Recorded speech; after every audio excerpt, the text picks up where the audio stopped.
नमस्कार। JP news से मैं संजय कुमार कर्ण लेकर आया हूँ जांच पड़ताल की इस कड़ी में आज हमारे सामने हमारे तमाम व्यूअर्स के सामने आए हुए हैं आप हैं पंडित श्री भवेशाचार्य जी महाराज। और ये वृंदावन में अपने गुरु कृपालु जी महाराज जो कि अब ब्रह्मलीन हो चुके हैं। और वर्तमान में पंडित जी भवेशाचार्य महाराज जी ये खगड़िया के विष्णुपुर के जन्म इनका मूल रूप से यहाँ के निवासी हैं, जन्म स्थान है इनका यहाँ। और ये हिंदी और संस्कृत साहित्य से मिथिला यूनिवर्सिटी से स्नातकोत्तर हैं, जिसको हम लोग बोलचाल की भाषा में डबल MA बोलते हैं। और ये बहुत नेपाल, बिहार प्रदेश के, पूरे भारत के अलग अलग राज्यों में, झारखंड में कहिए, यूपी में कहिए, खास करके हिंदी पट्टी में इनका बहुत ज़्यादा भवेशाचार्य महाराज जी का ज़्यादा ख्याति प्राप्त है। ये रामायण और श्रीमद् भागवत कथा पर खास करके ये कथावाचक हैं, रामायणाचार्य कहिए, भगवताचार्य कहिए। महाराज जी, आप हमारे चैनल पर आए, आपकी बहुत बहुत कृपा बरसी है, क्या कहना है होगा? बहुत बहुत आशीर्वाद इसके लिए, और हमारी ओर से पूरे राष्ट्र को शुभकामना। और राष्ट्र के हितार्थ ही हम कथावाचक का काम करते हैं। परमात्मा को हमेशा निवेदित करते हैं कि हमारा राष्ट्र, हमारा देश, हमारे भारत की एकता, भारत की अखंडता, भारत के है न ऐश्वर्य दिन ब दिन आगे बढ़े। उस परमात्मा शक्ति से मैं यही निवेदन करता हूँ। और इसी माध्यम से मैं समाज को उन समस्त ऋषियों के प्रवचनों का, उनके आप्त वचनों का, स्वामी विवेकानंद, दयानंद सरस्वती, शोर, तुलसी, कबीर, हमारे देश के जो भी ये महामहिम संत ऋषि पैदा हुए, उनके आप्त वचनों को मैं प्रकाशित करता हूँ। और समाज इस ओर बढ़े कि शांति का साम्राज्य हो, क्योंकि विखंडता, द्वेष, घृणा, आपसी मतभेद मानव के बीच इतना अधिक प्रवेश कर गया है कि समाज में शांति नहीं दिखाई पड़ती है। और धन से शांति नहीं मिलती है, धन जमा करने से नहीं मिलती है, शांति मिलती है सद्विद्या से। इसलिए विद्या ददाति विनयम, विनयादाति पात्रताम, पात्रत्वात् धर्माप्नोति, धनात् धर्मम ततः सुखम। मेरा पहला प्रश्न था कि कथा से समाज को क्या लाभ है। मेरे प्रश्न से पहले महाराज जी आपने उत्तर दे दिया। मेरा दूसरा प्रश्न है कि बहुत सारे कथावाचक जब कथा करते हैं, सत्संग करते हैं, बहुत सारे गुरु लोग भी सत्संग करते हैं महाराज जी, तो जो कथा श्रवण करने वाले लोग जो होते हैं, वे केवल कथा स्थल पर पहुंच जाना और कथा को सुन लेना ही अपना कर्तव्य समझ करके चले जाते हैं, अपने आचरण में उतारने का कभी प्रयास नहीं करते हैं। तो इनके लिए क्या कहना है महाराज जी आपको? देखा जाए, हमारी सदग्रंथों में इस बात के काफ़ी गहराई से रिसर्च किया गया है, प्रस्तुत किया गया है कि यद्यपि जिस मानव के पास आत्मज्ञान नहीं है, वह जागने में विलंब करता है, लेकिन अगर उसके अंदर वह ज्ञान आचरण में नहीं आया है तो उसे बार बार प्रयास करना चाहिए।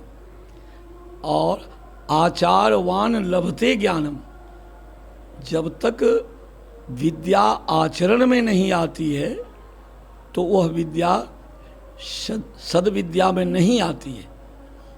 अतः आपका कहना सही है, यथार्थ है प्रश्न करना कि समाज में ज़्यादा ऐसे ही लोग हैं जो केवल मंदिर में जाके, है न, कहीं भी पूजा स्थल पर जा कर के बाहरी रूप पूजा का जो है वो दिखाते हैं, लेकिन उसे अपने आचरण में नहीं लाते हैं। सच है, लेकिन कहा गया है कि सद प्रयास को कभी छोड़ना नहीं चाहिए। जीवन ही आशा से युक्त है। आशान्वित होकर हमारा समाज इस आचरण में आए, इसके लिए हमें प्रयास करना है। हमें मदद करने वाले ईश्वर अवश्य मदद करेंगे। भारत में कभी ऐसा भी था, यह देश गुलाम था, यह देश बहुत पीछे था, लेकिन हमारे बड़े बड़े राष्ट्र अध्यक्ष जो हुए, महात्मा गांधी जैसे पूज्य राष्ट्रपिता, जिनके नेतृत्व में ये देश आज़ाद हुआ, उन्होंने भी यही मंत्र दिया इसी शास्त्र से, सत्य और अहिंसा। अहिंसा के बिना सत्य का दर्शन नहीं हो सकता। अहिंसा ही जो है वह जीवन के परम सत्ता का भान कराती है। इसलिए आचरण में जब तक अहिंसा नहीं आई, जब तक विचार में एक सद्भावना का पुष्प नहीं उगे खिलेगा, तब तक यह जीवन है न, और यह समाज का स्वरूप और राष्ट्र की जो प्रगति है, उन्नति है न, मानवता की रक्षा तब तक नहीं हो सकेगी। इसलिए महाराज जी, हम और भी बहुत सारे प्रश्न हैं। उससे पहले मैं जानना चाहता हूँ महाराज जी कि आप एक कथा वाचने के लिए, लोगों को समाज सुधार का एक बहुत बड़ा काम है कथा वाचना, तो कहाँ कहाँ आप जाते हैं? अपने देश में, अपने राज्य में, राज्य के बाहर, देश से बाहर, कहाँ कहाँ जाते हैं? देखा जाए, हम नेपाल तक गए हैं, पड़ोसी हैं, बिहार से सटा हुआ है, लेकिन खास करके बिहार के प्रांगण में ही हम समय देते हैं। हमारा पारिवारिक जीवन भी है कथावाचक के साथ, और खास करके हम ग्रेजुएशन के बाद शिक्षा से हमको अधिक लौ रहा। मैं कई प्राइवेट इंस्टीट्यूट में काम भी किया शिक्षक का। आज भी मेरे पास गांव में, जहां मैं जन्मभूमि पर रहता हूं, वहां आज भी बच्चे जो है उच्च विद्यालय के बच्चे आकर के शिक्षा प्राप्त करते हैं। और मैं अपने समाज में परबत्ता प्रखंड के अंतर इस अध्यात्म की ज्योति जलाते हुए अपना जीवन यापन परिवार के साथ करते हुए, और कभी कभी बाहर से लोगों का आमंत्रण आता है तो मैं बड़े हर्ष के साथ जाता हूं कि आज समाज के उन लोगों से जाकर के और अपने विचार को रखूंगा। मैं कथा के साथ विचारों की मान्यता, सद्विचारों की मान्यता शास्त्रों के द्वारा, महापुरुषों के द्वारा, उत्तिष्ठ जागृत प्राप्य बनाने बोधत, स्वामी विवेकानंद के ओठों पर ही यह शब्द रहता था, उठो जागो और महापुरुषों का संपर्क करो। यही मेरा जीवन का ध्येय है। चलिए महाराज जी, एक थोड़ा सा जटिल प्रश्न है, ब्राह्मणवाद पे थोड़ा सा ये कुठाराघात करता है मेरा प्रश्न। थोड़ा सा कहना है कि ब्राह्मण कौन है? जो केवल ब्राह्मण जाति में जन्म ले लिया वह ब्राह्मण है, या गांव गांव घूम करके लोगों को शिक्षा दे रहा है, समाज सुधारने का प्रयास कर रहा है, वह ब्राह्मण है? यानी कि हमारे धार्मिक ग्रंथ जितने भी ब्राह्मण ग्रंथ हैं उसमें ब्राह्मण को श्रेष्ठ से श्रेष्ठतर बताया गया है। तो ये ब्राह्मण कौन है जो मांस मदिरा का भी भक्षण करता है, शिखर मुंह में लेकर भी हम देखे हैं कि पंडित लोग जो पूजा पाठ करवाते हैं, मंदिर में रहते हैं, वह ब्राह्मण श्रेष्ठ है या पूजा पाठ लोगों को समाज सुधारने वाले हैं? ये ब्राह्मण कौन है?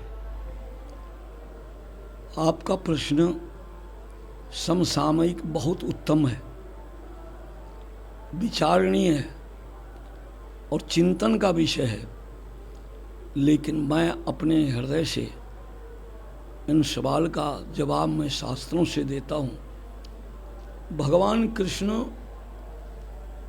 गीता के माध्यम से स्पष्ट कहे कि मेरा जन्म और कर्म दोनों उत्तम है, जन्म भी कर्म भी। मनोविज्ञान, जीव विज्ञान, जिसकी चर्चा हम आप करते भी हैं, पढ़ते भी हैं, सब लोग विद्वान सुनते भी हैं। अब भारत में मनीषियों के ही वचन साधारण लोगों के पास नहीं है। हमारी समाज, हमारा देश शिक्षा की ओर बहुत ज़्यादा अग्रसर हुआ। हर वर्ग में, हर जाति में एक से एक अद्वितीय विद्वान है। तो जिनके माता पिता के आचरण गुण अच्छे हैं, ऊंचे हैं, उनके पुत्र अच्छे होंगे ही। यह विज्ञान भी स्पष्ट करता है। जेनेटिक प्रभाव जिसको आप कहते हैं। तो इस विषय पर आप थोड़ा प्रश्न पर विचार करने से यह भी सोचें कि जन्म की भी श्रेष्ठता माता पिता को के द्वारा प्राप्त होता है, और सुंदर संगति, परिवेश जिसको आप कहते हैं, शिक्षा का अगर मिल जाता है तो वह उच्च कोटि का नागरिक बनता है। लेकिन शास्त्रों में, हमारे धर्म ग्रंथों में अनेकों उदाहरण हैं। यहाँ तक कि आदि कवि वाल्मीकि की चर्चा थी। वो डाकू थे, चोर थे, उचक्के थे, हत्या करते थे, जंगल में जंगली जीवन बिताते थे। श्री नारद जी के द्वारा जब उन्हें प्रभावित किया गया कि आप गलत काम कर रहे हो, ब्राह्मण हो, लेकिन आपका यह धर्म नहीं है, यह वृत्ति तो राक्षसों की है, तुम अपने आप को मोड़ो। आत्मज्ञान हुआ। श्री नारद के कहने पर वो मुड़े और राम नाम का मंत्र उन्होंने ग्रहण किया, अपने आचरण को बदला, और भारत की पवित्र भूमि पर आज आदि कवि कहलाते। ऐसे अनेकों हैं। उंगली मार डाकू की कथा है। आप जान लें कि संगति से चाहे वो ब्राह्मण हो तो वो नीचे गिर जाते हैं, इसमें कोई दो राय नहीं। वो ब्राह्मणत्व उनके पास नहीं रहता। जो बुरे आचरण के लोग हैं, जन्म लेने से नहीं होता है ना। गुण कर्म विभाग स्पष्ट है, कोई छिपी बात नहीं है। अतः अरे कोई ब्राह्मण भी हो, अगर संगति उनकी नीच हो गई, उनके गुण ब्राह्मणत्व नहीं है, आचरण में वेदज्ञ नहीं है, आचारवान नहीं है, तो उस पंक्ति में नहीं आ सकते। पूरा एकदम आपके उत्तर का लब्बो लुआब यही लग रहा है कि जो धार्मिक प्रवृत्ति के लोग होते हैं, उनके जो संगति करते हैं, उनके यदि माता पिता धार्मिक प्रवृत्ति के हैं तो निश्चित रूप से वे अच्छे अच्छे कार्य करेंगे और अच्छा प्रवृत्ति का होगा। तो दूसरा है कि ठीक इसी प्रकार से अभी जो गुरु परंपरा चला है, कबीर से उठा करके हम तमाम जो कबीरपंथी लोग हैं, रामानंदी में भी देखते हैं हम लोग, और बहुत सारे गुरु में ही दास के हैं, बहुत सारे शिष्य लोग हैं, बहुत सारी परंपराएं चल गई है गुरु परंपरा। तो उस गुरु में हम देख रहे हैं कि ये गुरु को श्रेष्ठ माना गया है, गुरु को भगवान से भी ऊपर का दर्जा दिया गया है। लेकिन यह गुरु में भी वही नियम लागू होता है कि वह गुरु कौन होता है। अभी देखिए हाथरस की घटना हुई है यूपी में, जो कि गुरु प्रवचन दे रहे हैं, उसमें 100-150 आदमी हताहत हो जाती है, 100-125 के आसपास बहुत सारे घायल हो जाते हैं। तो ये गुरु के आचरण पर भी आपको क्या कहना है, उसके आचरण के ऊपर क्या कहना है? गुरु की व्याख्या शास्त्रों में आई है, आप इसी समझने का प्रयास करें। श्लोकों में है कि अखंड मंडलाकारम व्याप्तं येन चराचरम, जो अखंड मंडलाकार हैं, हरि व्यापक सर्वत्र समाना, है ना। उस प्रणव ओंकार के नाम से पुकारे जाने वाले दिव्य ज्योति स्वरूप परमात्मा, उनके दर्शन उनसे जो साक्षात करा दे, वो ही सच्चे गुरु हैं। गुरु की व्याख्या सत्य यही है। इसलिए सत्यम शिवम सुंदरम, उस महातत्व की ओर, परमात्म तत्व की ओर मार्ग दिखाते हुए वहाँ पहुँचा दे, वो गुरु हैं। वैसे तो लोकाचार में आप देखते होंगे कि गाड़ी घोड़ा भी चलाता है ना, लोकाचार में इतना भ्रंश हो, उसको भी गुरु लोग कह देते हैं। मूर्खों में भी गुरु होते हैं, ताश खेलने वाले में भी गुरु होते हैं, जुआ खेलने वाले में भी गुरु होते हैं। अब क्या बोला जाए, ये जुग के मुताबिक शब्द का और महत्व नहीं समझते हुए समाज में ह्रास हो गया। इसलिए यानी गुरु वो हैं जिनके दिव्य विचार हों, जिनके ऐसे अद्भुत अलौकिक पुरुषार्थ हों कि समाज स्वयं सिर झुका ले। देखा जाए, कहा गया है हमारे शास्त्रों में कि समय के सद्गुरु और समय के राजा और समय का वैद्य, इससे धरती खाली नहीं रहती, धरती रह ही नहीं सकती। समय का राजा का होना आवश्यक है और समय का वैद्य का होना आवश्यक है, समय के सद्गुरु को मार्ग दिखाने वाले। तो अपने समय में श्री राम जिनकी पूजा हम ईश्वर तत्व की रूप में करते हैं, श्री कृष्ण के, उन्होंने भी गुरु के कर्म को निभाया था। जब बाली मारा गया और तारा जब विकल हो गई, हमारे पति हमसे छोड़ के चले गए, श्री राम जी ने आपने यह क्या किया, यह दुख दिया। तो राष्ट्र की रक्षा, राम राष्ट्र हैं, राम व्यक्ति नहीं है। रामत्व जो है हमारी संस्कृति है, हमारा सभ्यता और संस्कृति जो हमारी है उसके स्वरूप हैं श्री राम, प्रकाश हैं, उनके मार्गदर्शक हैं, यही चरित्र उनका है। तो राष्ट्र च्युत हो रहा था रावण जैसे आतंकवादी से, रावण जैसे असामाजिक तत्व से। तो राम का अवतार धराधाम पर हुआ, जिसको कि कथा के रूप में हम लोग प्रस्तुत करते हैं।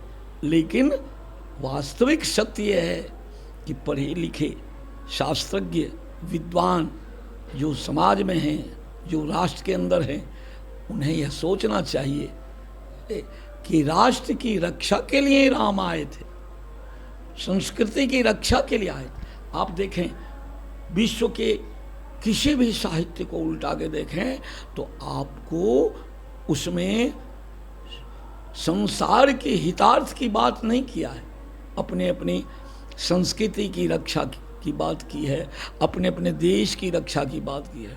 लेकिन हमारे पूर्वजों ने, हमारे राष्ट्राध्यक्षों ने कहा कि सर्वे भवन्तु सुखिना। अब बोलो, हम नहीं, हमारे जितने चाहे ईसाई हों चाहे मुसलमान भाई हों, है ना, कोई भी राष्ट्र हो, विश्व का मानव हो, सारे है ना जीव मात्र के लिए जो है ना मंत्र दिया गया, सबकी रक्षा हो, हम सबकी रक्षा करते हैं। हम तो अहिंसा के पुजारी हैं। हिंसा तो हमारी खून में ही नहीं है, हमारी ब्लड में नहीं है। इसलिए अरे तो मैं तो यही कहूँगा अरे कि गुरु वही हैं जो हमें सन्मार्ग दें। अस्तो माँ सदगमय, तमसो माँ ज्योतिर्गमय, मृत्यु अमृतगमय। आज ही आपका प्रश्न है, प्रश्न पहले भी हुआ था, इसका उत्तर यही है। इसी प्रश्न में एक और हम कड़ी जोड़ते हैं, इसी प्रश्न को आगे बढ़ाते हुए कि बहुत सारे मार्गी अभी हैं। ये बौद्ध के समय में भी जब बौद्ध धर्म आगमन हुआ था उस समय भी बहुत सारे मार्ग थे, पाशुपात धर्म थे, बहुत सारे हम लोग पढ़े हैं इतिहास में। उसी प्रकार से उससे भी ज़्यादा अभी मार्गी हो गए हैं, गुरु के बहुत सारे गुरु हो गए हैं। तो ये तमाम गुरु मिल कर के ये एक दूसरे का विरोध भी करते हैं, खुले मन से भी विरोध भी करते हैं कि ये वे फलाने वाले गुरु जो हैं सो ढोंगी हैं, वे फलाने वाले हम अच्छे हैं, हमको पूजाओ, अपने अपने अनुयायियों को भी बताते हैं गुरु। तो इससे क्या लग रहा है कि पूरे देश में अनेकता आएगी, अखंडता आएगी। हिंदू धर्म खास करके इसमें विभेद उत्पन्न हो रहा है, हिंदू धर्म में फूट हो रहा है। तो ये सब तमाम गुरु मिल करके कभी लग रहा है कि एक होकर के एक धर्म की स्थापना करेंगे। आपका क्या कहना है महाराज जी? देखा जाए शास्त्रों में इस बात की गहराई से चिंतन होते हुए मत मतांतर की बात तो आई है, लेकिन स्वयं संतों ने लिखा है कि नदियाँ एक घाट बहु तेरे। आप घाट की बात कर रहे हैं, तत्व तो एक ही है, God is one not two. तो इस तहत में अगर आप जाएं तो मैं तो यही समझता हूं कि वहां अध्यात्म नहीं है, भौतिकवाद है। अपनी रोटी सेकने की बात में धर्म को भी तराजू पर रख दिया है। धर्म तत्व तो एक ही है ना। God is one not two, just like water. Hindu call it jal, Musalman call it pani, Christian call it water, but that is one thing not two. ये चिल्ला करके मर जाएंगे। ये सब दिन से समाज में ऐसा कुछ लोग हैं, कहा जाए बुद्धिजीवी। मुझसे आप 2 मिनट समय दीजिए तो मैं आपको इस पर एक बात कहूं दृष्टांत के रूप में। वह है कि एक राजा एक आचरणहीन व्यक्ति को राजदंड में उसका नाक काटवा दिया कि तूने असामाजिक कार्य करके समाज को बर्बाद किया है और हमारे राष्ट्र के बीच किया। मैं राष्ट्राध्यक्ष हूं, मैं राजा हूं, तो समाज के बीच इसका नाक काट दिया जाए। लेकिन वह आदमी बड़ा तेज था, बुद्धिजीवी था, चालाक और बड़ा तेज था। वह सोचा कि अब नक्कट्टाओं का समुदाय जमा हो। तो राजा के दरबार से जब निकला तो वह लोगों के बीच आंख बंद करके नाचने लगा। मुझे भगवान मिल गए, मुझे ईश्वर मिल गए, मुझे राम मिल गए, मैं साक्षात कर रहा हूँ। ओहो, मुझे दंड क्या मिला, मैं तो परमात्मा से मिल लिया, जिसके लिए बहुत कष्ट उठाना पड़ता है, फिर भी परमात्मा ने।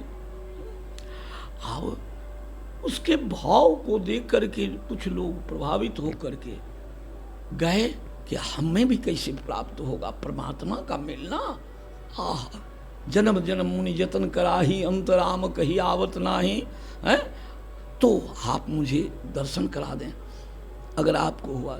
तो कहा कि कोई बड़ी बात नहीं है, नाक कान कटा लो, जैसे कटाओगे मेरे मंत्र के प्रभाव से परमात्मा को देखोगे, लेकिन नाक कटाना होगा। और कटाते कटाते उसका उद्देश्य था कि मैं जिस राजा ने मेरा नाक काटा है उस राजा को भी इस पद्धति से मैं नाक कटवा लूंगा। उसका एम था राजा को, उद्देश्य बहुत तगड़ा था, बड़ा बुद्धिजीवी था ईश्वर लाइन का। हाँ, ऐसे हमारे पूर्वजों ने कहा है कि 100 वकील का दिमाग एक चोर को होता है, हमारे पूर्वजों ने, बाप दादों ने। तो मैं पत्रकार जी आपसे निवेदन यही करना चाहता हूँ, ये कथा उस दृष्टांत के द्वारा, कि अंत में राजा अपने पुत्र को राजगद्दी दे दिए और बुढ़ापे में हर आदमी ईश्वर की ज़्यादा बात करते हैं, आस्था बढ़ जाती है।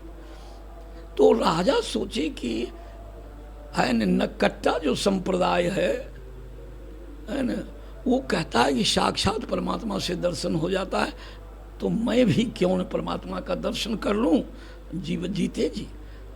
और राजा जो है यह बात अपने पुराने वयोवृद्ध मंत्री से, जो उनके मित्रवत थे, उनसे सलाह लिया। मंत्री जी ने अपना अध्ययन जो उनका था, चिंतन जीवन का, उन्होंने कहा ऐसा तो हो ही नहीं सकता। परमात्मा योग, भक्ति योग, ज्ञान योग जो भी है उसमें ये पद्धति नहीं है कि नाक काटा जाए, कहीं भी सनातन में ऐसा कभी नहीं। उसमें तो है न कर्मयोग हो, ज्ञान योग हो। तो मंत्री जी ने कहा कि लगता है कोई राजनीति है, कूटनीति है, और इस राज सत्ता को बर्बाद करने के लिए ये षड्यंत्र है। तो उन्होंने कहा कि राजा साहब, आपको मुझ पर भरोसा है, मित्र हैं, आपके प्रशासन में हम कार्य किया है, अगर श्रद्धा हो तो मैं कुछ बोलूं। महाराज ने कहा कि श्रद्धा हो, आप तो मेरे जीवन हो, ऐसा आज तक मेरे जीवन आपके जगह पर कौन पहुंच सकता। आप स्पष्ट कहो कि मैं ईश्वर साक्षात करूं कि नहीं उस नकट्टा संप्रदाय में जाकर।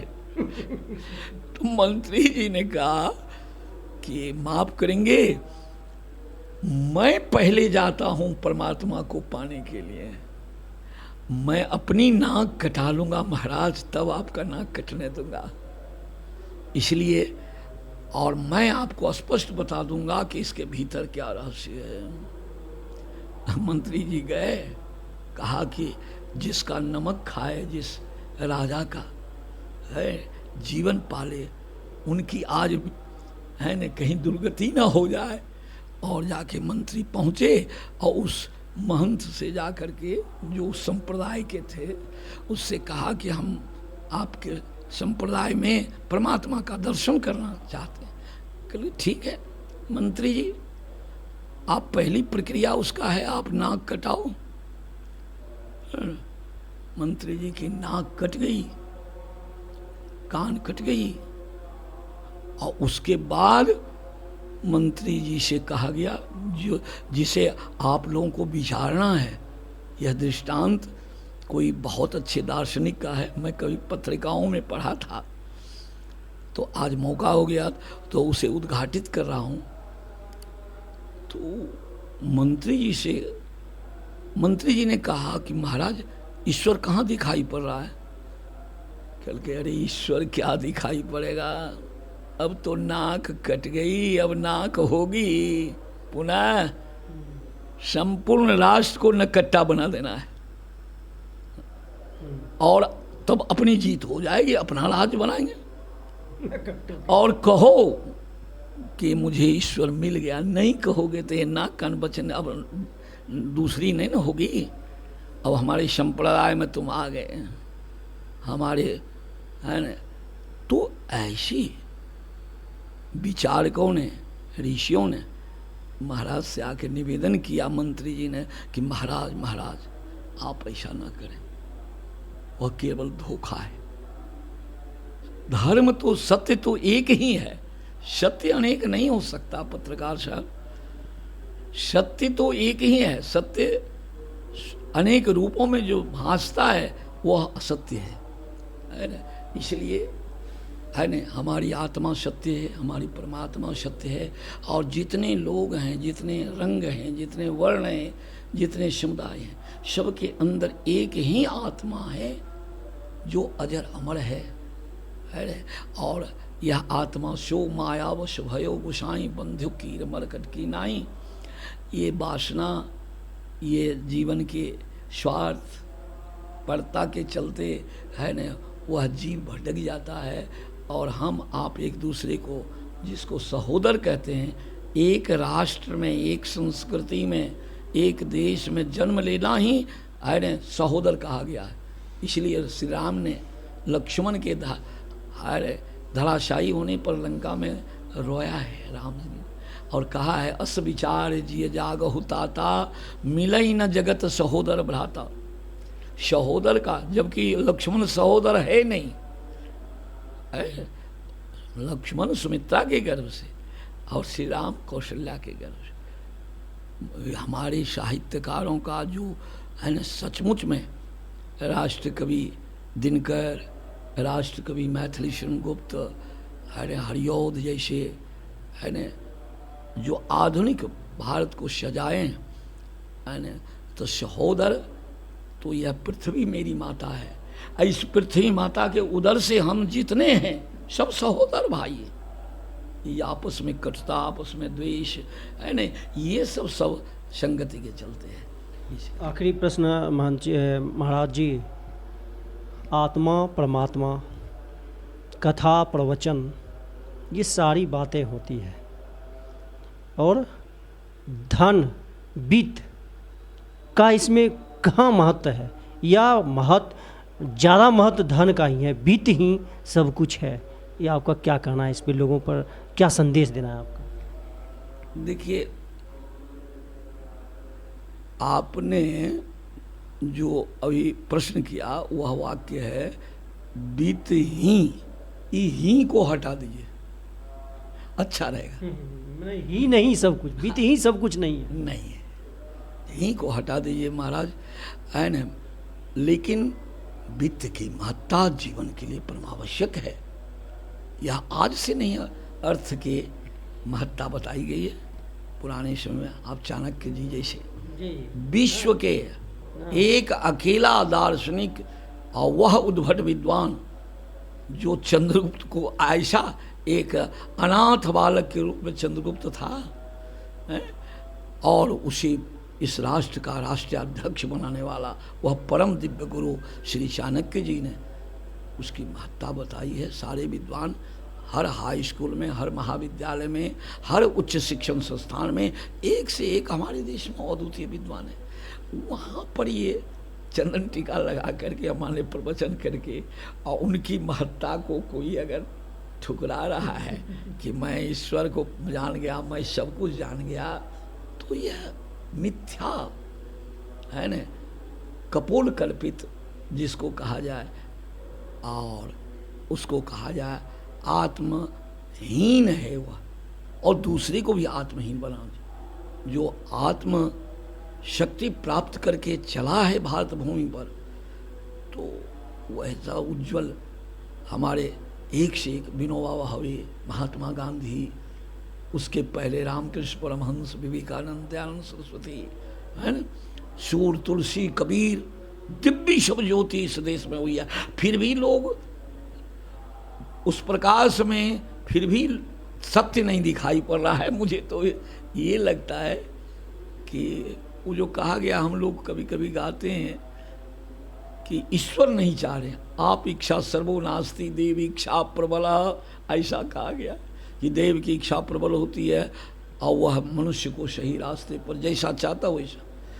तो इन्हीं शब्दों के साथ मैं आपसे अब विशेष है ना। चलिए, बहुत बहुत महाराज जी, आपने आपकी वाणी में हमें जो लगता है कि आपने जो कहा कहीं से भी ढोंग नज़र नहीं आया, कोई बनावटी नज़र नहीं है। अंतःकरण से जो बात सत्य है, जो पृथ्वी पर अकाट्य है, उस पर आपने ज़्यादा फोकस किया है। मैंने बहुत सारे कथाकारों का कथा सुना और सब में कुछ न कुछ दिखावटी कहीं न कहीं कुछ हमको नज़र आया।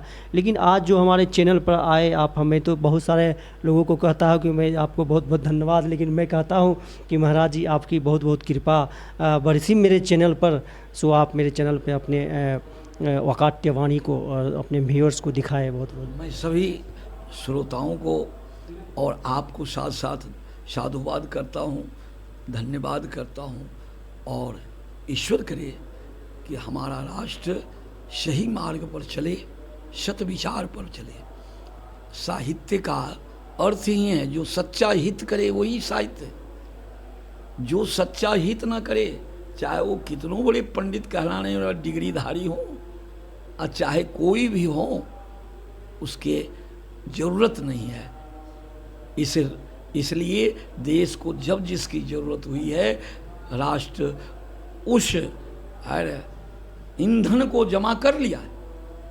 देखिए, मैं स्वामी विवेकानंद के अंतिम में जाते जाते आपसे निवेदन करूंगा पत्रकार जी कि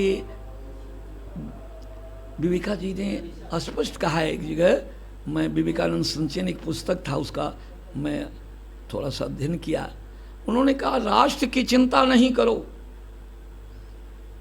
राष्ट्र को जिस वस्तु की जरूरत है समय आने पर राष्ट्र उस ईंधन को स्वयं ले आएगा।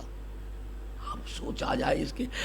अब तो मैं क्या सोच सकता हूँ, उसे महापुरुषों के है ना दिव्य वाणी, बाल ब्रह्मचारी है ना, 32 वर्ष की आयु तक ही विश्व को चमत्कृत कर दिया महाराज।